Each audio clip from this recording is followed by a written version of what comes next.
It is the opening salvo from our classic album of the day today, The Damned, from the album Machine Gun Etiquette. That was Love Song. Captain Sensible joins us. Was that always going to be the opening track to the records? Can you remember? Because it does work fantastically well at the start of the album. Yeah, and the thing about that lineup was what had changed was we now got Algie on bass, and he was a phenomenon. He used to use 10p pieces. What, plectrums? Yeah. Really? To get that thunderous noise, the intros to love songs. I'll talk to you about the band in a second. Actually, before I forget though, what on earth are you doing on the sleeve of the record? Because it looks like you're in New York, and it looks like you're lost. Yeah, they decided to have us walk around New York. And what are you wearing? I was wearing my, they called it my Carpi costume, which there was a load of people saying, oh, look, it's Big Bird and all that sort of stuff. And I didn't know, I'd never seen the Muppets, so I didn't know who Big Bird was. Right. Did you wear that mohair top the whole time? Did you wear it all through 1979? Pretty much, yeah. Good. It did get extremely hot under the stage lights, so I got a reputation for being a nudist, you know, but it was, in my defence, it was just very, very hot, and once you overheat, you just have to whip your clothes off. Before we get to Machine Gun Etiquette, we should talk about the run-up to it. You'd already made 2 albums, and you'd been the first to everything for a while. First punk single, first punk album, Damn Damn Damned, which must have been, I imagine, a very exciting, but also a very chaotic point in your life, was it? You know, I've been in, I was in Johnny Moped before that, and, you know, we did about 2 gigs a year, and from that I went to the Damned, and it was like, you know, every night. Yeah. And if you weren't gigging, you were ligging, you know, and, I went to, you know, I virtually lived at the Marquee Club, and it was, in fact, Berwick Street Market, we used to push the market barrows out of the way, and it was like, our own personal parking space. We come up from Croydon. I mean, I knew the people on the door, and we never paid, and it was just a complete lifestyle. Yeah, every day was a holiday, basically. Yeah. It was just a very mad time. So much so that I can't remember an awful lot about it, because I think I was probably having a good time. But you went to America as well. You were one of the first, if not the first, UK punk band to go to the States. And I read somewhere that you had a collection box at the gigs because you'd run out of money and couldn't get home unless somebody gave you some cash for a return plane ticket. Yeah, what had actually happened was, once some of the promoters had found out how much of a real punk group we were, and we didn't give a damn, basically, about the performances or our behaviour, or, you know, a seriously debauched punk act. And it's not everyone's cup of tea to have a band like sort of wrecking your stage. I mean, we smashed all the mirrors at one club in New York. This was the days where they'd put you on at some disco gig, you know, with mirrors and tinsel behind the stage. And I thought to myself, God, that's a real affront. I mean, how dare they put us on a dossole like this? So I went round with the bass guitar, and I smashed every mirror at the back of the stage, and that news got to the West Coast, and they cancelled a lot of our gigs. So we ended up with if you want to see the back of the Damned, you know, please contribute to this. Send us home. Yeah, and it was quite well subscribed, actually. And that was also, I remember we had, you know, because it was a new phenomenon, punk at the time, and there was all sorts of people on the guest list. Rod Stewart, I believe, was on, and all sorts of famous names. We crossed them off and made them pay. You made the Music for Pleasure after that, which was a record which in some cases was beginning to realise what you wanted to do as a band. In some ways it worked, and in some ways it didn't work, and also it sort of led to the splits in the band. Is that fair? Yeah, much as I love and respect Brian, all those marvellous songs. I mean, I joined the Damned when I heard New Rose. I thought, crikey, he's a visionary, and he would give us these pep talks. There's something coming, you know, it's going to like sort of really shake music to its foundations. And he knew that. I mean, nobody else that I'd ever met had, like, and he was right. So Brian has obviously been a catalyst in this, but you get to the second album. Brian wrote all these phenomenal songs, and then for the second album he knocked up a bunch of tunes in a week, and they just, for me, they didn't have the spark of the first album. He'd moved on a bit, but it wasn't the direction which I was keen on going in. So there was a bit of dissent, and also he wasn't listening to our ideas. For some reason or other, I started kind of deciding maybe I could write tunes myself. So, and I'm a melody buff. Yeah. That had to wait until Machine Gun Etiquette before I did anything. Two things I would probably say or predict about you: noise and melody pretty much go hand in hand. Yeah, that's it's a nice mixture. Yeah, I think you split somewhere around March '78, but by the end of the year, having gone away and formed different bands, because Rat had left and formed a band, and I think you were in another band. Finally, by the end of the year, either by playing gigs together or bumping into each other, the Damned reunites in some way. Do you remember how you came up? Because you did a couple of gigs as the Doomed, didn't you? I think. Yeah. The amazing thing was we were all the Damned were considered to be consigned to the dustbin of rock and roll after our glorious leader had departed, Brian. I mean, who was a genius, let's face it. And the amazing thing was, we all discovered we could write a tune. So what did you do? Just end up in a rehearsal room and say, right, I've got a couple of songs. Somebody else brings a couple of songs along, and you just start from scratch. Yeah, we basically lived in this studio in Croydon near the Crystal Palace football ground called RMS. I mean, whenever we weren't gigging, we were just in this studio, and I mean, we'd do our songs, we'd do our demos and everything, and if we'd run out of tunes, we'd attempt to do like the Walker Brothers, The Sun Ain't Gonna Shine Anymore, or something like that. You know, and I learned so much by deconstructing their songs and then putting them back together again with all the harmonies and layering. You know, it was a great learning period. Was it a surprise to you that Chiswick came on board and was so behind you, given that, you know, I'm sure at the time probably the Damned had a reputation, as you say, for being slightly uncontrollable, volatile, I think is one of the words that are in the sleeve notes to the reissue of this record. And I think people had sort of got, I can't deal with them anymore. They're unmanageable. The thing was, record companies in those days, it was such a golden period, really, the 70s. You could go in the studio and do exactly what you wanted, and you could make the craziest, stupidest, most brilliant music you could possibly come up with. And this is why the 70s is littered with albums of absolute genius and like complete nonsense, you know. Anything goes. They would pay the bills, and occasionally they would pop their heads in and see what you're up to. And occasionally we had a visit from the A&R guy, and we would usually know that they were on their way, so we'd set up some crazy scenario where the band were kind of having a punch up on the floor, or the drummer was banging the strings of the grand piano. Saying, no, that's really good, that is, I'll tell you what, no, you've ruined my song, hold on a minute, you know. And the record company goes in, oh my God, I just seen 100 grand go down the toilet.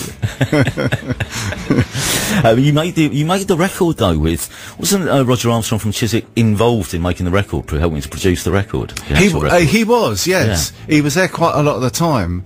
Did they put you in a nice studio to actually record the album? We did it at Wessex, which is Highbury in Islington. Yeah. It was a church, but it was an amazing studio, because we had the Clash next door doing, I think, Sandinista or London Calling, one of those. Oh, really? With Guy Stevens producing. Guy Stevens, right. I think, did something with the Stones. Yeah. And he was a great producer, but he was like completely out to lunch. He would be completely sozzled when he came to the studio about midday, and he would drag the taxi driver in with him and say, you ain't going nowhere, you know, you're on a retainer for the rest of the day. And all his job was to do basically was go down and get another bottle of whiskey occasionally. Really? And the Clash would be up to like sort of take 47 on some song or other. And he turned round to me, Guy Stevens, he said, bloody hell, Captain, they've got it at last, they've got it, I've got to tell them. And he pushed the talkback button down, he said, guys, you've got it, you've nailed this one, you know. And they all like sort of threw their headphones off, you know, and said, oh, you've... So and so, you deafened us. So that was the end of that take. So it was like take 48.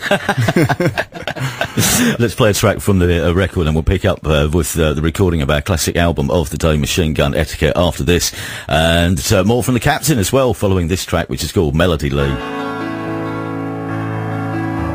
From our classic album of the day, Machine Gun Etiquette. That was the track, I think, which swung it for me, because the first time I heard the album, I hired it out from one of those cassette libraries. Remember, you could hire cassettes.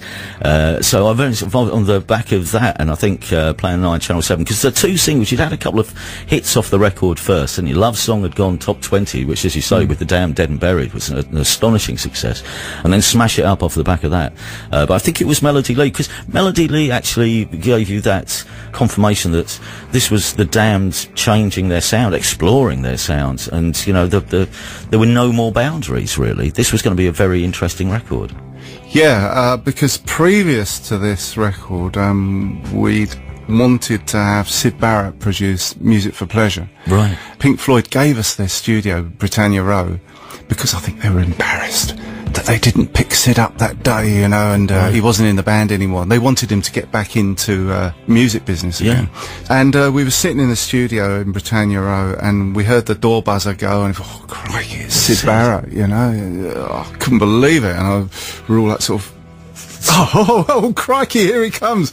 And there's click, clock down the corridor. The door opened, and it was Nick Mason, the drummer of Pink Floyd. He said, "I'm sorry, Syd, he's just not up to do this one, and they sent me instead. Is that okay?" Which, you know, and he did his best to produce us, and he did his best to make us sound like Pink Floyd, and it wasn't really what was required. Yeah. We needed loads of psychedelia and like sort of, you know, cosmic lunacy.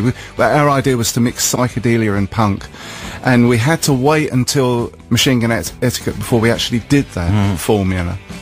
I mean, Machine Gun Etiquette is quite a schizophrenic record, though, isn't it? I mean, brilliantly so in a way, but there's the celebration of Love Song and Noise, Noise, Noise, but there's also Just Can't Be Happy, which ended up being a single, but again, a different tangent for the Damned, and quite darker. And it's where Dave really comes into his own as a vocalist as well. Yeah, the story behind that song is, when you go to a studio, there's often paraphernalia hanging around from previous sessions.